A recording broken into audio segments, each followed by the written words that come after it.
Socialism. It's one of those definitions that seems to run away when you're so close to catching it. Just like this ocelot, it always seems to be changing its route. And it doesn't help that people on YouTube videos and on TV have so many differing opinions about it. So today, I'll be building the corner that you can back the ocelot into with a simple explanation on socialism. Hey wait, come back, no! Okay, anyways, welcome to Socialism, explained through Minecraft. I hope you enjoy. So first, why did socialism even emerge? Well, it began as a reaction to the capitalism seen in the Industrial Revolution. During this time, a huge divide would form between the working and owning class. Let's say that Set here owns this factory, or the means of production. He would accumulate thousands and thousands of emeralds off the effort put in by the workers, such as Mr. Villager here.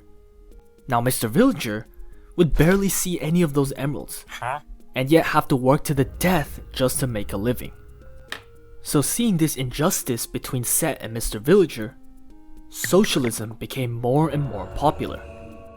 Instead of the means of production, such as factories, mines, and farms, being owned by private individuals like Set, it would be owned instead by the society as a whole.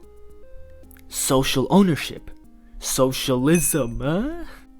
But why is this necessary? Well, this social ownership means that all the emeralds produced from the labor and effort from the workers doesn't just purely benefit one person who isn't even involved in the actual labor, and instead all the workers that made it happen. So what does social ownership look like in practice? Well, to illustrate it better, let's look at this company called Explosion Inc. with Mr. Villager working under it. The first way to achieve social ownership is a worker cooperative. This is when everyone that works under Explosion Inc. also controls it and owns a part of it. Each of the workers take a share of the profits that Explosion Inc. makes based on how much labor they have participated. They all also have a voice on how it is run, with a democratic style voting. The second way is nationalization. This is when the government takes control of Explosion Inc., either through direct seizure or buying out a majority of their shares to take ownership. From this point, the government would organize the company in a way where workers would have a say in the decisions, similar to the worker cooperatives. Now, whether or not nationalization is socialist is kind of debated, but I thought it was important to mention as many socialist countries have implemented some sort of nationalization.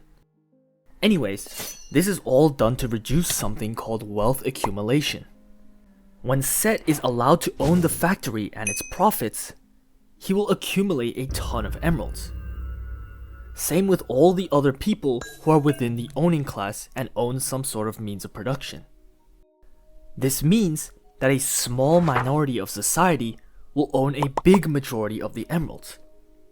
This is a key effect that socialism seeks to reduce. Now, apart from the social and collective ownership I already mentioned, there have been other methods to try and achieve the same equality. Policies such as progressive taxation, where richer people like Set are taxed more emeralds in order to redistribute wealth. Another policy is universal access to services such as healthcare, education, and housing through taxes. So that means that everyone has their basic needs met. So now let's say that Set's ownership of his factory is gone. What is he actually allowed to own? Does he lose everything? Well, it all depends on the reason he owns something. Let's look at his factory. Set owns the factory for profit. He runs the factory on the premise to maximize profit. That, in the socialist sense, is considered private property. Now, let's look at Set's house. Set doesn't use this house for profit. He uses it for his own use, to live in it, to sleep. So this would be considered personal property. Now, socialism seeks to get rid of the private property through the methods like worker cooperatives that I said before, while allowing personal property to still exist. So Set's house is safe. Now that we've talked this much about socialism, can we see it in the real world right now? Well, yes. Although a pure socialist society is very rare, We can say the same thing about pure capitalist societies too. Most nations in the world employ a sort of mixed economy. Take the US for example. They have private ownership and capitalist elements, while also having social welfare programs such as Social Security and Medicare, which are socialist elements. So as I've said in so many other videos, it's ultimately about finding that balance. A scale tipped too far towards capitalism or socialism will never be sustainable. It's always smart to have elements from both. And with that, that's the end of the video. This topic was a heavily requested one, so I hopefully did a good job on covering it. And to you, I hope you enjoyed this video. Best of luck with your studies, and bye-bye. Now, socialism seeks to get rid of the private property through the methods like... Bro, oh my god.